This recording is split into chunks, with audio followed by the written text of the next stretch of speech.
Decades నుంచి మనం వేరే కంట్రీ రైఫిల్స్ని వాడాం. ఇన్సాస్ వచ్చిన చాలా ఇష్యూస్ని ఫేస్ చేసాం. But now history is created in Amethi. The big news, ఇండియాలో 100% లోకల్ పార్ట్స్తో రెడీ అయిన ఫస్ట్ ఎవర్ AK-203 రైఫిల్ని సక్సెస్ఫుల్లీ టెస్ట్ ఫైర్ చేశారు. And its official name is Sher. Quick breakdown కూడా చెప్పే ప్రయత్నం చేస్తా. 2019లో కోర్వాలో ఇండో రష్యన్ జాయింట్ వెంచర్ IRRPLతో స్టార్ట్ అయింది.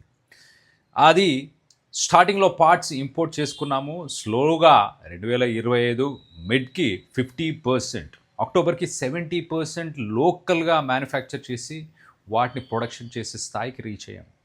మొత్తంగా ఇప్పుడు ప్రస్తుతానికి 100% made in India, no borrowed components, purely local materials అని చెప్పుకోవచ్చు. ఇండియన్ ఆర్మీ కోసం టోటల్గా 6 లక్షలకు పైగా 6 lakhs రైఫిల్స్ని టార్గెట్ చేస్తున్నారు.